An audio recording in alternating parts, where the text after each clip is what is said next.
उद्देश्य क्या है?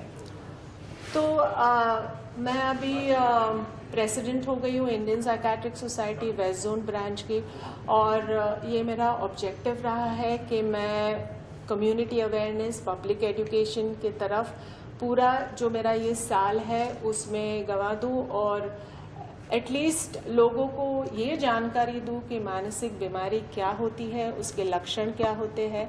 इसलिए हमने थिएटर का ये मीडियम चूज़ किया है, बिकॉज थिएटर एकदम पावरफुल मीडियम है, उससे वो लोगों तक पहुंचता है, और जो भी सिचुएशन दिखाई जाती है people feel that it is happening in their homes.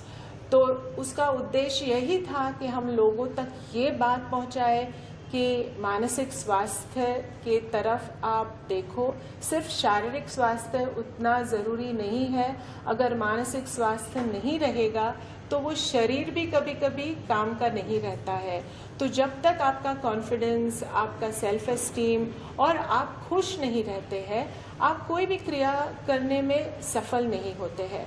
तो इसलिए ये विश्वास लोगों में दिलाना है कि अगर मानसिक स्वास्थ्य बिगड़ा है तो उसे हम ठीक भी कर सकते हैं, और उसके बहुत सारे उपाय हैं।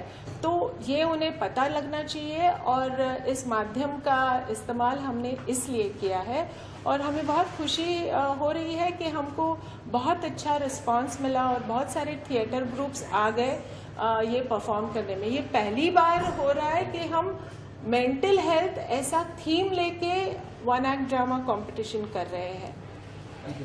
विचारू पाहते की आज ह्या कार्यक्रमाचा मुख्य सोहळा असा काय आहे, त्या संदर्भात थोडी माहिती सांगा.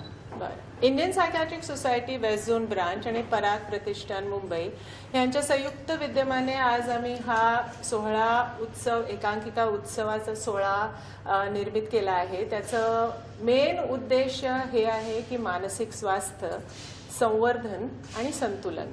म्हणजे आपण बघतोय की मानसिक स्वास्थ्याकडे जनजागरूकता ही होत नाही, आणि लोक आपल्या मानसिक स्वास्थ्याकडे बघत नाही. तर कुठेतरी हा संदेश पोचला पाहिजे लोकांपर्यंत की स्वतः आपल्या मानसिकतेकडे बघा आणि वेळोवेळी समुपदेशन किंवा निदान करून घ्या, आणि त्याबरोबर सक्षम व्हा. ही समस्या आली असं तुम्हाला केव्हा जाणवलं, असं तुम्हाला का वाटलं की ह्या समस्येबद्दल बोलायला हवं? बरं, ही समस्या आपल्या देशात अनेक वर्षांपासून आहे. त्याबरोबर आपल्या देशात अनेक गैरसमजुती प्रचलित आहेत. त्यामुळे काय होतं की लोकांना वाटतं की मानसोपचार तज्ज्ञाकडे न जाता आपण बुवा बावाकडे जाऊन आपला हा जो त्रास होतोय ना त्याचं समाधान करून घ्यायला पाहिजे.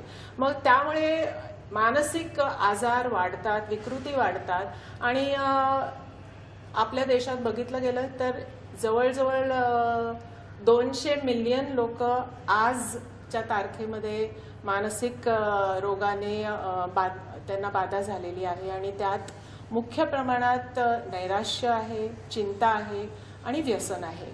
तसंच मुलांमध्ये अनेक प्रकारच्या विकृती सुद्धा आता दिसून येत आहेत. त्यात मेन म्हणजे मोबाईल ॲडिक्शन हे दिसून येत आहे, पॉर्न ॲडिक्शन येत आहे, आणि मुलांमध्ये आता कॅनॅबिस म्हणजे गांजा ह्याचं प्रमाण फार वाढलेलं दिसतंय. तर हे सगळे मनोविकार आहे, हे लोकांना माहीत नाही, आणि ह्याच्यावर उपचार आहे हेही माहीत नाही. तर कुठेतरी हे त्यांच्यापर्यंत पोचवायचं आहे की लक्ष द्या तुम्ही आणि वेळेत उपचार करून घ्या.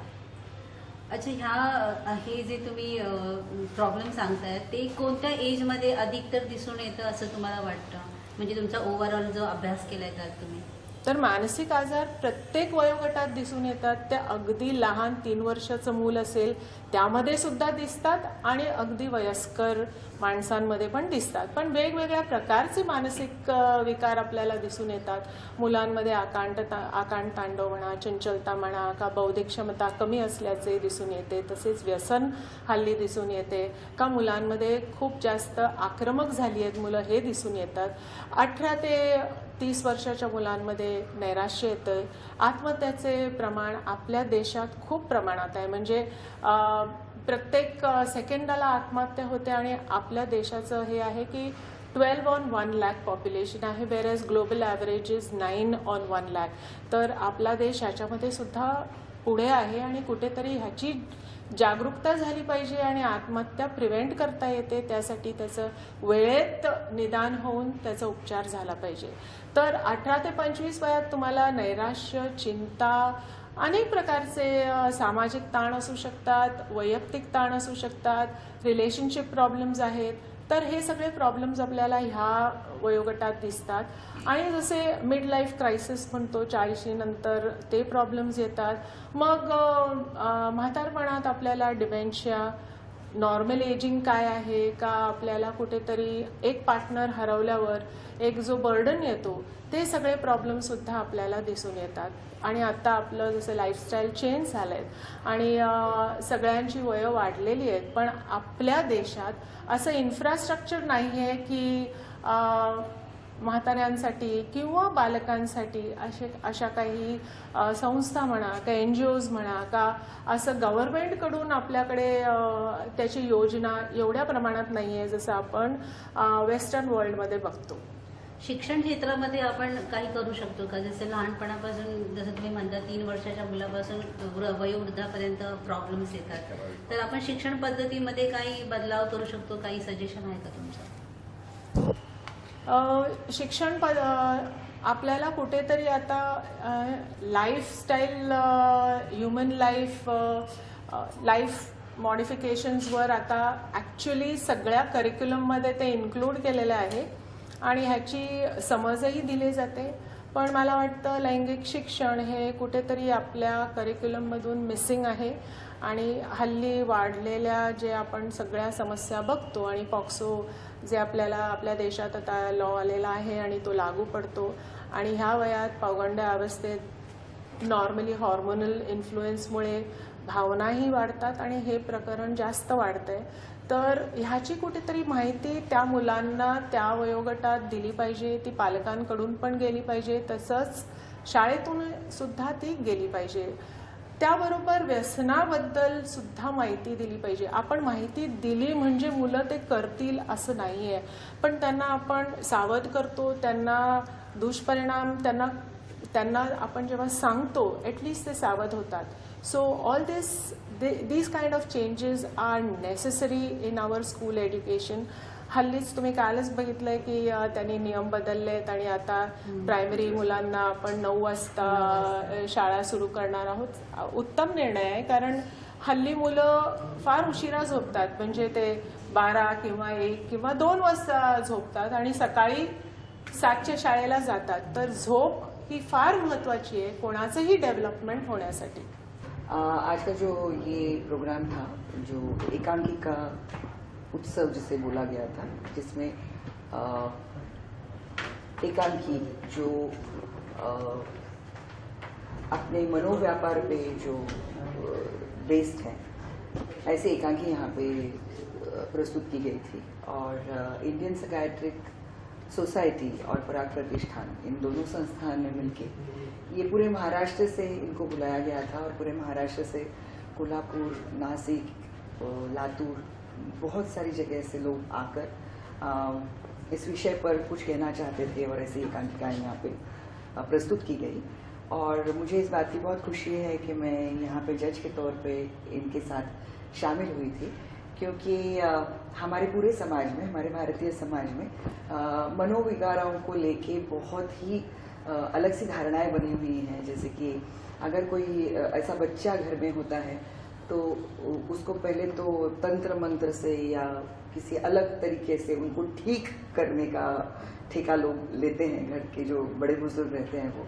लेकिन जैसे कि हम हमारे शारीरिक तौर पे जैसे हमको कोई प्रॉब्लम होती है, जैसे खांसी होती है, सर्दी होती है या कोई फ्रैक्चर होता है, तो जैसे हम लोग डॉक्टर के पास जाते हैं उस तरीके से मनोवैज्ञानिकों के पास या वो जो उपचार होते हैं उनकी तरफ लोग ज़्यादा जाते नहीं.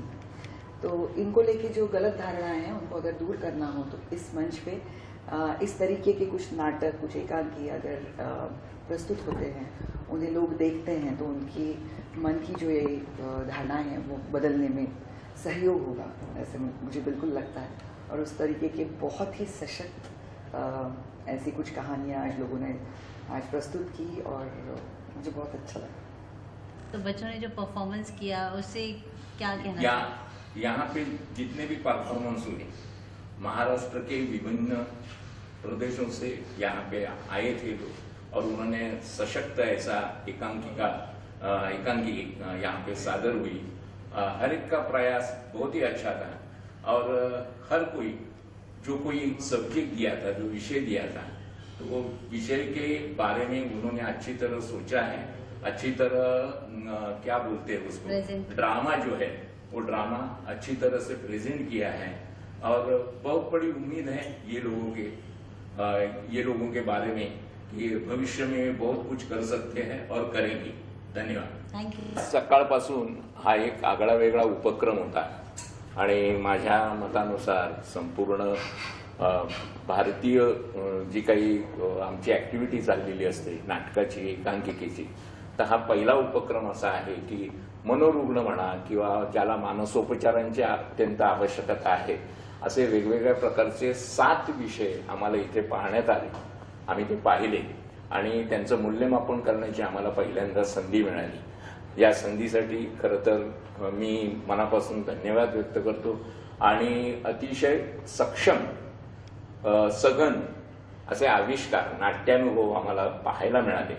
हा उपक्रम असा चालू राहावा आणि केवळ तो मुंबईपुरता मर्यादित न राहता महाराष्ट्रभर पसरला जावा आणि त्यातून जे काही फायनलसाठी, अंतिम फेरीसाठी मंडळ निवडली जावी आणि त्याचा एक वेगळा आगळा वेगळा महोत्सव साजरा व्हावा असं प्रामाणिकपणे वाटते। स्तुत्य उपक्रम आम्हाला इथे परीक्षक म्हणून काम करण्याची जी संधी मिळाली त्याबद्दल मनापासून ऋण व्यक्त करतो आणि थांबतो। धन्यवाद। सर, मैं डॉक्टर अमोल देशमुख, इथे बघायचं तुम्हाला मराठी घ्यायचं का? मराठी चालेल बघायला बोला। मी डॉक्टर अमोल देशमुख, मानसोपचार तज्ज्ञ आहे आणि ह्या स्पर्धेचा एक जज म्हणून मला आज इथे बोलवण्यात आलं आहे। भारतीय मनोविकार संघटना आणि पराग प्रतिष्ठान यांचा हा संयुक्त उपक्रम जो की जनमानसामध्ये मानसिक आरोग्याबद्दल जनजागृती निर्माण करणारा आहे, ज्यामध्ये कला आणि मानसिक आरोग्य ह्या दोन्ही गोष्टी जर एकत्र आल्या तर जनमानसामध्ये मोठा जनजागरण करू शकतं, भावनिक साक्षरता निर्माण करू शकते। हे या उपक्रमाने आम्हाला आज दाखवून दिलं। आज सादर झालेल्या सगळ्या एकांकिका ह्या अत्यंत सुरेख होत्या। यात सहभागी झालेले सगळे लेखक, दिग्दर्शक, अभिनय करणारे अभिनेते, आयोजक आणि प्रेक्षक यांच्या सर्वांपर्यंत मानसिक आरोग्यापर्यंतची माहिती गेली आणि ह्यांच्या थ्रू मला वाटतं की समाजामध्ये ती पोहोचेल आणि मानसिक समस्यांना, मानसिक आजारांना जो लागलेला कलंक आहे तो नक्कीच या माध्यमातून, ह्या उपक्रमातून कमी होण्याचा प्रयत्न होताना आम्हाला दिसतो आहे। असेच उपक्रम सुरू राहो आणि ह्या उपक्रमासाठी माझ्या खूप शुभेच्छा। धन्यवाद।